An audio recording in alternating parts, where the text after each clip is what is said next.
তুমি যদি কবু দেখা দাও হে অনন্য তবে হবে হবে জীবন আমার গো ধন্য। নবীকে দেখলে আমাদের জীবন ধন্য না? ওই শরীরটার উপরে আল্লাহ 7টা জাহান্নামের আগুনকে হারাম করে দেয়। তুমি যদি কবু দেখা দাও গে অনন্য তবে হবে হবে জীবন আমার গো ধন্য। আরো জোরে বলো না। তবে হবে হবে জীবন আমার গো ধন্য। কাটাতে পারি আমি লক্ষ কোটি বছর দুঃখের যন্ত্রণা হে নয়নে ওঠর। পাই যদি দেখা সামান্য তবে হবে হবে জীবন আমার গো ধন্য।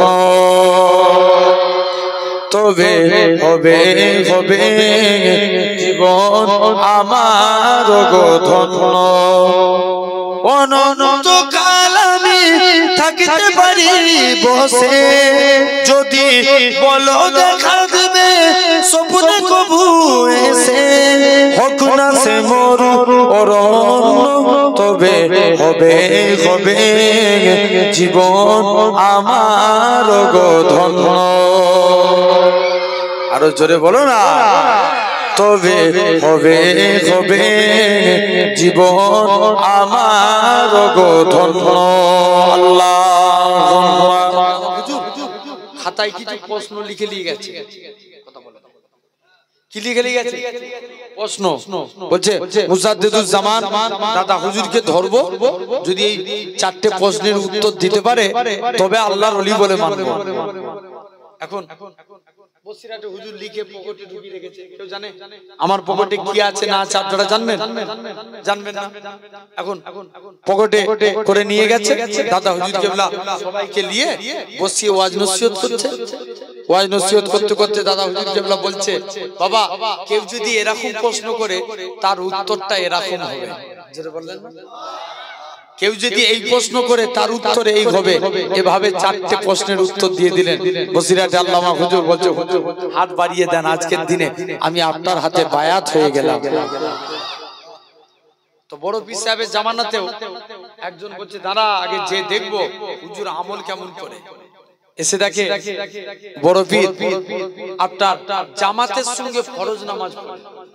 কিসের নামাজ? ফরজ নামাজটা শুধু জামাতের সঙ্গে পড়ে, সুন্নত পড়তে মুরিদ একদিনও দেখে না। মুরিদ এখন চিন্তায় পড়ে যাবে, আল্লাহ সুন্নত পড়ে নে ফরজ পড়ে। মুরিদ দ্বিতীয় দিন আবার গেছে, আবার দেখলেন, বলছে যাক যাক এই ব্যাপার ছাড়া যাক। তৃতীয় দিনের দিনে আবার বলছে, দাঁড়া আজকের দিনে দেখবো কিভাবে বড় পীর আব্দুল কাদের জিলানী এই কাজ করে। দ্বিতীয় দিন দেখে সেম প্রবলেম। আপনার ফরজ নামাজ পড়ে কি পড়ে না, সুন্নত পড়ে না। মুরিদ বলছে যাই ছেড়ে দি, ফরজ নামাজ পড়ে সুন্নত পড়ে না। এরকম ভাবে করতে করতে মুরিদ খানা লাস্টে গেলে, মুরিদ কি করলেন লাস্টে গেলে বলছে যাই আমি আজকের দিনে ছেড়ে দিই। মুরিদ এরকম ভাবে কেটে গেল। যেই কেটে গেল আস্তে আস্তে করে মুরিদ অনেকক্ষণ পর মুরিদ কি করলেন, বলছে শুনেছি আল্লাহর ওলিরা রাত জেগে ইবাদত করে, যে দেখবো কেমন রাত জেগে ইবাদত করে। জানলাই উকি মেরে তাকায়, যে দেখে বড় পীর আব্দুল কাদের জিলানী সারা সারা রাত ঘুমিয়ে আছে। মুরিদ তো জানলার ধারে হাত দিয়ে দাঁড়িয়ে দাঁড়িয়ে ঘুমিয়ে পড়েছে। ওরকম আছে না, ট্রেনে যাচ্ছেন, সফর করছেন, গাড়িতে যাচ্ছেন, দেখবেন অনেকের ঘুম ধরে যায়, আর মুরিদের ঘুম লেগে গেছে। ভোরের টাইম হয়েছে, এলহামে আওয়াজ আসছে, আব্দুল কাদের সবাই যখন ঘুমিয়ে পড়েছে, তুমি আমার আল্লাহকে রাজি করে ফেলেছো, এর বিনিময়ে তুমি কি চাও? আব্দুল কাদের জিলানী বলে, আল্লাহ এর বিনিময়ে তুমি আমাকে মোটা বানিয়ে দাও। জোরে বলো, জোরে বলো, মোটা বানিয়ে দাও। দ্বিতীয় দিন বলছে আল্লাহ মোটা বানিয়ে দাও। তৃতীয় দিন একই দোয়া চাইছে, আল্লাহ মোটা বানিয়ে দাও। মুরিদ বলছে একবার যে দেখি। তৃতীয় দিনের দিনেও একই দোয়া। বড় পীর সাহেবের কদমে পড়ে গেছে। মুসলমান করে ছেলে মেয়েরা বাবা তরুণেরা হে নবীর প্রেমিকেরা আল্লাহ পাকের ওলি হযরত আব্দুল কাদের জিলানী রাহমাতুল্লাহ আলাইহি কদমে পড়ে যায়। ও বাবা আব্দুল কাদের, বলো তো দেখি কি জন্য তুমি এত বেশি বেশি করে মোটা খোয়া দোয়া চাও? আল্লাহ পাকের ওলি হযরত আব্দুল কাদের জিলানী বলে, ও বাবা মুরিদ, আমি আব্দুল কাদের জিলানী আমার নিজের জন্য ভাবি না, নিজের জন্য চিন্তা করি না। কাল কিয়ামতের ময়দানে আমার নবী পাকের কোটি কোটি কোটি কোটি গুনাহগার উম্মত উম্মতিরা হবে, যেদিন তাদের জাহান্নামে নিয়ে যাবে, আমি আব্দুল কাদের জাহান্নামের গেট বরাবর দাঁড়িয়ে যাব। আমার নবী পাকের একটা গুনাহগার উম্মত উম্মতিরা যেন জাহান্নামের দিকে না যায়। কোন দিকে? জাহান্নামের দিকে না যায়। সেই তাহলে এক নাম্বার কলবে সলিম, দুই নাম্বার কলবে মাইয়িত, মৃত অন্তর, যাদের অন্তর মরে গেছে, যতই কোরআনের কথা বলে হেদায়েত হবে? জোর করে বলো, হেদায়েত হবে না। তিন নাম্বার কলবে মারিজ, অসুস্থ অন্তর। ভাই আমরা রোগ হলে কার কাছে যাই? ভালো করেন কে? আল্লাহ। কে ভালো করে? আল্লাহ। কিয়ামতের দিন জেনে রেখে দেবেন। কিন্তু অনেকে বলে ডাক্তারের কাছে যে ভালো হয়ে গেছে, বলে না? কথা বলে না, জোরে বলো, জোরে বলো। বলে না? বলে না? বলে অমুক ডাক্তারের কাছে যে ভালো হয়ে গেছে। না, ভালো করার মালিক তো আমার আল্লাহ। জেনে রেখে দেন, অন্তর ময়লা হয়ে গেলে পীরের দরবারে যাওয়া লাগে। আপনাদেরও বলে যাচ্ছি, প্রসেস 4টে কাজ করবে। কটা কাজ? 4টে কাজ। যখন মনে হবে অন্তর ময়লা হয়ে গেছে, ভাই বলে মানে আব্বাগুলোকে বলে যাচ্ছি, নামাজ পড়েন, মাগরিবের নামাজ পড়, ঈশার নামাজ পড়, ফজরের নামাজ পড়। কটা ওয়াক্ত বললাম? 3টে ওয়াক্ত। মাগরিব, যদি ঈশাটা না পারেন ফজর, এই 2 টাইম 2.5 মিনিট করে 5 মিনিট আল্লাহ আল্লাহ আল্লাহ আল্লাহ আল্লাহ আল্লাহ এই জিকির করেন। আর 2.5 মিনিট এই জিকির করেন, লা ইলাহা ইল্লাল্লাহ। বলেন বলেন, এই জিকির করবেন 2.5 মিনিট। ভাই 1 মাসে আমল করে দেখেন, অন্তর পরিষ্কার হয়ে যাবে ইনশাআল্লাহ। জোরে বলবে না? জেনে রেখে দেন ভাইরা, আব্বারা, তরুণেরা। তাহলে 1 নাম্বার জিকির করা, 2 নাম্বার আল্লাহর শুকরিয়া আদা করা। এই অন্তর পরিষ্কার করতে গেলে কি করা? আল্লাহ শুকরিয়া আদায় করা। 3 নাম্বার আল্লাহ ইসলামকে নিয়ে ফিকির করা। কি করা? ফিকির করা। 4র্থ নাম্বার আপনার আল্লাহর কাছে তওবা চাওয়া। কি চাওয়া? জোর করে বলো, তওবা চাওয়া। তাহলে আমরাও আল্লাহর কাছে তওবা চাইবো, বলেন ইনশাআল্লাহ। এখন মনে আছে তো সেই যুবকের কথা? কার কথা? যুবকের নামটা কি? আব্দুল্লাহ। মুরব্বি কাছে ডাকলেন, অন্তরে অন্তরে মিলালেন, যুবকের অন্তর পরিষ্কার। যুবক আমল করতে লাগলেন, উচ্চ তবকার আল্লাহর ওলি হয়ে গেলেন। এখন কিছু কানা মানুষ হুজুরের কাছে যেত, হুজুর কানার চোখে হাত রেখে দোয়া করতেন, আল্লাহ কানার চোখকে ভালো করে দিতেন। কিছু প্যারালাইসিস হুজুরের কাছে যেতেন, হুজুর প্যারালাইসিসের পায়ে হাত রেখে দোয়া করতেন, প্যারালাইসিসের পাকেও আল্লাহ ভালো করে দিতেন। এরকম কাজ করছে। এখন মনে মনে করছে ফিরি ফিরি আর কারোর রোগ সারাবে না, ফিরি ফিরি সারাবে না। বলছে আয়, এবার বলবো কেউ যদি চোখ ভালো করতে চাস, বলবো আগে কলেমা পড়, তবে চোখ ভালো হবে। আরো জোরে বলো না। কাকে জিন্দা করছে? কলেমাকে, দিনকে। কাকে? দিনকে, কালেমাকে জিন্দা করছে। আমার আলোচনা কি ছিল? আল্লাহর গোলাম হতে গেলে কলেমাকে জিন্দা করা লাগবে। আসেন যুবক, এখন রাজার যে মন্ত্রী, তার চোখ ছিল কানা। রাজার মন্ত্রী কিছু টাকা পয়সা সামান নিয়ে যুবকের কাছে এসে হাজির। যুবক, তুমি এই টাকা পয়সা লাও আর আমার চোখ ভালো করে দাও। যুবক বলছে আগে কলেমা পড়তে হবে। বলছে এই তুই আমায় চিনিস? আমি দেশের মন্ত্রী। বলছে আমি মন্ত্রী বুঝিনি, কলেমা পড় তবে চোখ ভালো হবে। জোরে বলবে না? এখন কাছাকাছি ডাকলে, ডেকে নিয়ে যে বলছে মন্ত্রী মনে মনে করছে এই যুবকের সামনে কলেমা পড়বো, আর এখান থেকে চলে গেলেই কলেমা ভুলে যাবে। কি পড়বে? এর সামনে কি পড়বে? কলেমা। আর চলে গেলে কলেমা ত্যাগ করে দিবে। ভাই চোখ ভালো হবে? কথা বলে এখন মুরব্বি বলছে, মন্ত্রী বলছে লাও দোয়া করো আমার চোখ ভালোই, আমি কলেমা পড়ছি, বলছে আগে পড়ো। মুসলমান ঘরের ছেলে মেয়েরা, বাবা তরুণেরা, হে নবী প্রেমিকেরা, ঈশ্বরীপুরে মানুষেরা, যুবক ছেলেরা, এরা খুব ভাবে মন্ত্রীর চোখে হাত রেখে আল্লাহর কাছে দোয়া চায়, আল্লাহ পাক আপনি মন্ত্রীর চোখকে ভালো করে দেন। মন্ত্রীর চোখ যদি ভালো হয়ে যায়, আমি যুবক আপনার কাছে কথা দিলাম, পার্লামেন্টে ইসলামের পতাকা উড়াবো। যুবক ছেলেরা পার্লামেন্টে মন্ত্রীর চোখে হাত রেখে দোয়া করলেন, আমার আল্লাহ পাক মন্ত্রীর চোখকে ভালো করে দিল। মন্ত্রী বলে, যুবক এবার তুমি ছেড়ে দাও।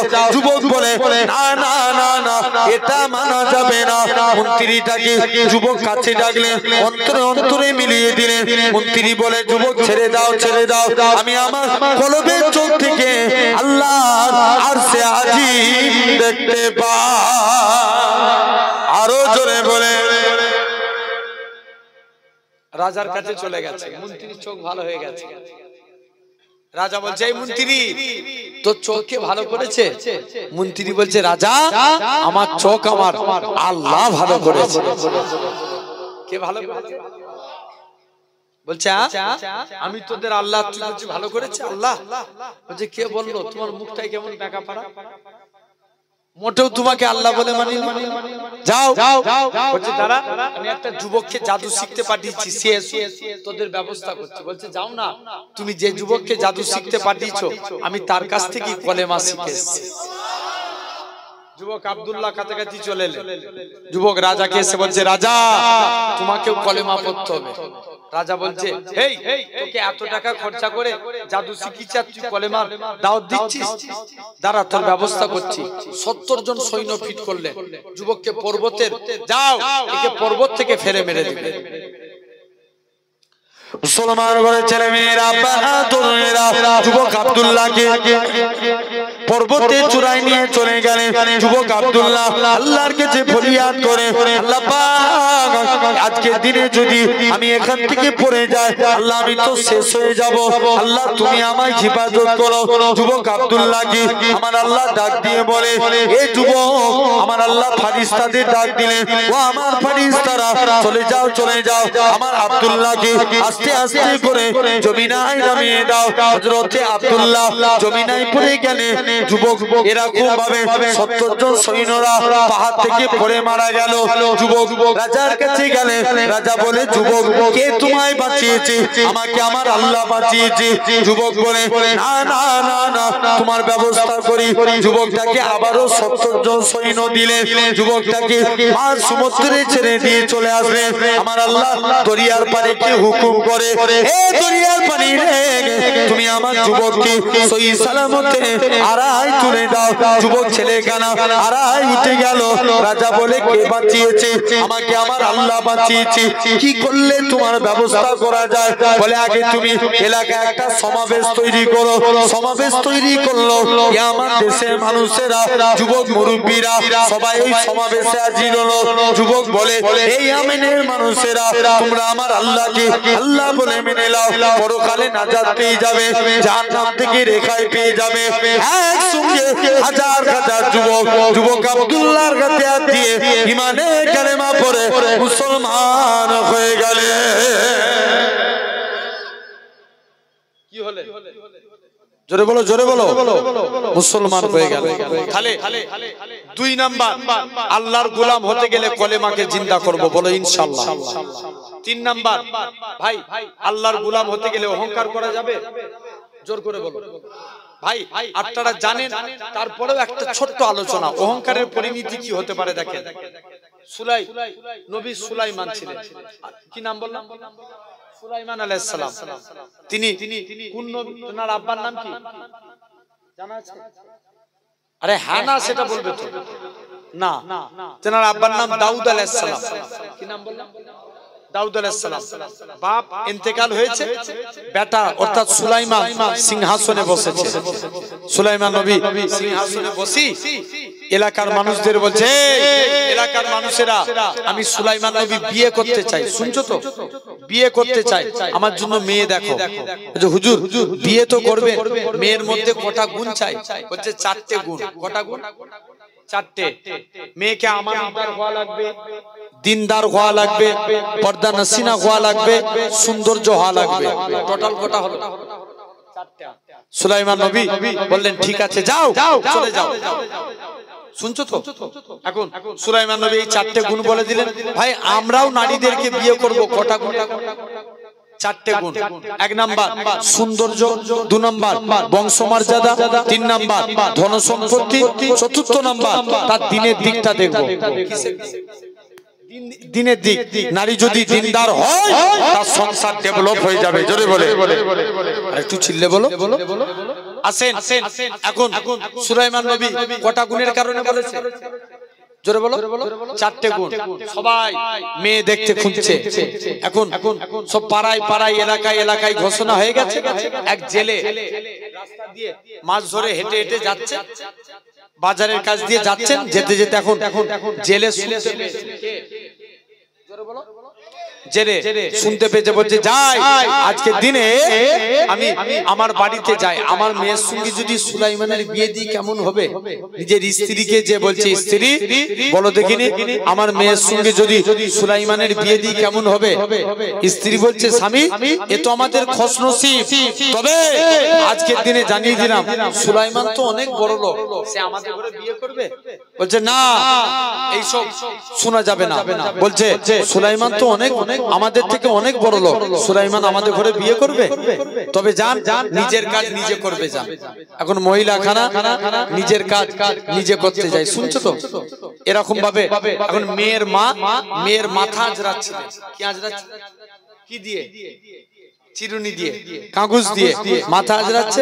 মাথা আজরাতে বলছে মা শুনলাম নাকি সুলাইমান নবী বিয়ে করতে চাই, তুমি কি সুলাইমানকে বিয়ে করতে রাজি?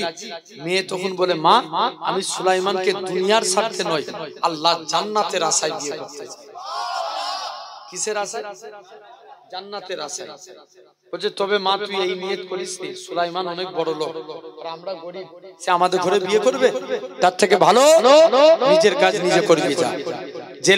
জেলের কাজ কি করা? মাছ ধরা। মেয়ে বাড়িতে চলে গেল। এখন সুলাইমান নবী জেলের মেয়ে একটা মনে মাকে বলছে মা আমার আল্লাহ ইচ্ছা করলে সব পারে না? কথা বলে না, সব পারে। মহিলা খানা বলে ও জনদুখী মা, যে আল্লাহ সুলাইমান নবীকে পয়গম্বর ঘরের ছেলে পয়গম্বর বানিয়েছে, সে আল্লাহ আমার জেলের ঘরের মেয়ে বানিয়েছে। যে আল্লাহ সুলাইমানকে বড় লোক বানিয়েছে, সে আল্লাহ আমায় গরিব মানুষ বানিয়েছে। মা গো আমার আল্লাহ ইচ্ছা করলে আমাকে পারে, আমার আল্লাহ ইচ্ছা করলে পারে সুলাইমানের সঙ্গে আমার বিবাহর বন্দোবস্ত করে দিতে পারে। এই বলে এখানে একটা চিঠি লিখি আল্লাহ পাকের নবী সুলাইমানকে পাঠিয়ে দিলেন। চিঠি। এভাবে 6 মাস কেটে গেছে। সুলাইমান নবী আবার একদিন 6 মাস পর এলাকার মানুষদের ডাকছে, এই এলাকার মানুষেরা তোরা আমার বিয়ে দিবি? হুজুর বিয়ে তো করব, তবে মেয়ের কটা গুণ চাই? 4টে। বলছে হুজুর কটা মেয়েকে আপনি বিয়ে করবেন? বলছে কেন? বলছে আপনি যখন থেকে ঘোষণা দিয়েছেন সব মেয়েরাই আপনাকে বিয়ে করতে চাই, তবে একটা জেলের ঘরের মেয়ে সে চিঠি লিখেছে, সে আপনাকে দুনিয়ার স্বার্থে নয় জান্নাতের আশায় বিয়ে করতে চায়।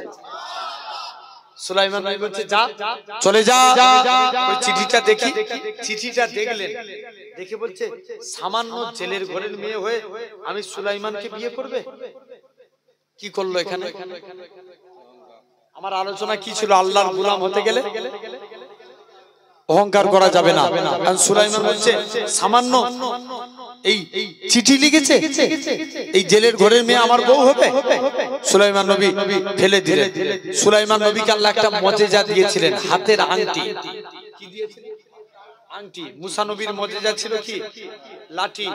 ঈসা নবী মাটির পাখি তৈরি করতেন, কুম বেজনিল্লাহ বলতেন, পাখি জিন্দা হয়ে উড়ে চলে যেত। তাহলে আমার নবীর মুজিজা ছিল না? হ্যাঁ, আমার নবীর ঘাম বেরোতো। সাহাবারা, নবীর এক সাহাবী, 2টা সমস্যা, হুজুর মেয়ের বিয়ে দেব, কিছু খুশবুর প্রয়োজন, মানে আতরের প্রয়োজন। নবী বলছে এই ব্যাপার, যাও বাড়ি থেকে একটা শিশি আনো। শিশি আনলেন, নবী ঘেমে গেলেন, ঘামগুলো শিশির মধ্যে ভরে দিয়ে বলছে যাও এই ঘামগুলো তোমার মেয়ের শরীরে মাখিয়ে দাও। আর নবী বলেছে সাহাবাকে মানতে হবে, সাহাবী যে নবীর ঘামগুলো মেয়ের শরীরে মাখিয়ে দিয়েছে। সাহাবী বলে আল্লাহর কসম মেয়ের শরীর থেকে মুস্কে আম্বরের থেকেও বেশি খুশবু চালু হচ্ছে। প্রথম সমস্যা মিটে গেছে। নেক্সট, হুজুর মেয়ের বিয়ে দেব, একটু টাকার প্রয়োজন। আল্লাহর নবী বলছে চলে যাও আমার জুন্নুরাইন উসমান গানির কাছে যাও। উসমানের কাছে গেলেন। উসমান যে দেখে উসমান গানি পিঁপড়ের মুখ থেকে খাবার সরাচ্ছে। কার মুখ থেকে? কথা বলেন। পিঁপড়ের মুখ থেকে। নেক্সট আবার দ্বিতীয় দিন গেছে, যাও দ্বিতীয় দিন আবার গেছে, যে বলছে উসমান গানি পিঁপড়ে। আবার দ্বিতীয় দিনও থেকে বস্তা থেকে তুলো উড়ে যায়, তুলোগুলো ধরে ধরে আবার বস্তায় ভরে। সাহাবী দ্বিতীয় দিনও ফিরে চলে এসেছে, বলছে যাই নবীর দরবারে যাই, যে দেখি তৃতীয় দিনের দিনে বলছে হুজুর উসমানের কাছে গিয়েছিলাম, প্রথম দিন দেখি পিঁপড়ের মুখ থেকে খাবার সরায়, দ্বিতীয় দিন বস্তা থেকে তুলো উড়ে যায়, তুলোগুলো ধরে ধরে বস্তায় ভরে। এই জন্য উসমানের কাছে আর চাইবো না। আল্লাহ নবী বলছে একবার চেয়েই দেখ না। কার কাছে? উসমান গানির কাছে। একবার চেয়েই দেখ। উসমানের কাছে চলে গেল। মুসলমান ঘরের ছেলে মেয়েরা, পাড়া তরুণেরা, হে নবী প্রেমিকেরা, আল্লাহ নবী সাহাবী যুবক ছেলে কানা উসমান গানির কাছে চলে গেলে, উসমান আল্লাহ নবী পাঠিয়েছি, তুমি আমায় কিছু দান করো। উসমান বলে চলে যাও আমার সিরিয়া থেকে উট বুঝাই করা মাল এসছে, যেটা তোমার মনে হবে সেটা তুমি নিয়ে নাও। ম্যানেজারের কাছে চলে গেলে, যে উটটার মধ্যে বেশি মাল ছিল ওই উটখানা ধরেছে। ম্যানেজার বলে না না না না, এটা মানা যাবে না। হযরত উসমান গানি বলে ম্যানেজার তুমি একে কি কথা শোনালে? একে নাকি আল্লাহর নবী পাঠিয়েছে। রাসূলুল্লাহ যদি আমি উসমানকে বলে দিত ও বাবা উসমান তুমি অমুকের বাড়িতে দানখানা পৌঁছে দাও, আমি উসমান গানি গোলাম হয়ে তার বাড়িতে পৌঁছে দিতাম। কি করে? গোলাম হয়ে। এখন যাই নবীর অনেক মজেজা ছিল। নবী ঘেমে যেতেন, সাহাবারা ঘামগুলো আতর হিসাবে ব্যবহার করত। আর একটু চিল্লে বলা গেল না ভাই। মনে করেন আপনাদের মর পর্যন্ত জানি কি, জীবনতলা পর্যন্ত জানি, এখান থেকে এই রাস্তাটা জানি কি, কোনোদিন আসিনি জানিও না। তো কমিটির ছেলেগুলো আনতে গিয়েছিল তাই এলাম, ঠিক কি না? তো নবী মাঝে মাঝে দরবার থেকে কোথাও যেতেন, সাহাবারা বলে আমরা নবীকে কোথায় গেলে পাবো? নবী যেই রাস্তা দিয়ে হেঁটে হেঁটে যেতেন ওই রাস্তা দিয়ে আল্লাহ খুশবু চালু করে দিতেন। আর একটু জোরে বলা গেল না। এই ছিল আমার মজেজা নবী, জেনে রেখে দেন। এখন সাহাবী সুলাইমান নবীর মজেজা কি? আংটি। সুলাইমান নবী বাথরুম পেয়েছে খুব জোর। কি পেয়েছে? বাথরুম। সুলাইমান আংটিটা, তবে সিস্টেম ছিল বাথরুমে ওয়াশরুমে আংটি নিয়ে ঢোকা যাবে না। সুলাইমান নবী আংটিটা খুলে সিংহাসনের পাশে রেখে সাইডে রেখে বাথরুমে চলে গেল। এক জেন শয়তান যার নাম ছিল সখরা, কি নাম বললাম? সখরা ডেটো সুলাইমান নবীর সুরাত ধরে এসে আংটিটা দেখতে পেয়ে আংটিটা হাতে পড়ে নিয়েছে। মজেজা কার ছিল? আংটির না সুলাইমান? আংটির মজেজা। আংটি যার হাতে দুনিয়ার মানুষ গোলাম তার। এখন সিংহাসনে বসে শয়তান বলছে আমার মতন একটা নকল সুলাইমান বেরিয়েছে, যেখানে দেখতে পাবি একটু উত্তম মধ্যম দিয়ে দিবি। না আসল কোথায়? সিংহাসনে কেন? বাথরুমে। আর নকল সিংহাসনে। এখন সুলাইমান নবী সিংহাসনে এদিকে, আর নকল এই শয়তান সিংহাসনে বসে আছে, আসল সুলাইমান বাথরুম। সুলাইমান এদিকে আসিফ বিন বরখিয়াকে বলে গেছে উল্টো দিকে তাকাবি না। কে? আসল সুলাইমান বলেছে উল্টো দিকে তাকালি তো চাকরি শেষ। আসিফ সামনের দিকে তাকিয়ে আছে। আর সুলাইমান নবী অনেকক্ষণ পর বাথরুম থেকে বেরিয়েছে। এখন এই নকল অর্থাৎ শয়তান বলছে সৈন্যদের, এই তোদের বলেছিলাম নকল সুলাইমান বেরিয়েছে একটা, ধর ধর সবাই মিলে ধরে উত্তম মধ্যম দে। আসল সুলাইমানকে মেরে অজ্ঞান করে নদীর ধারে ফেলে দিয়ে চলে নদীর ধারে। এখন সুলাইমান এদিকে শয়তান সিংহাসন চালাচ্ছে, এখন নদীর ধারে কে আসে?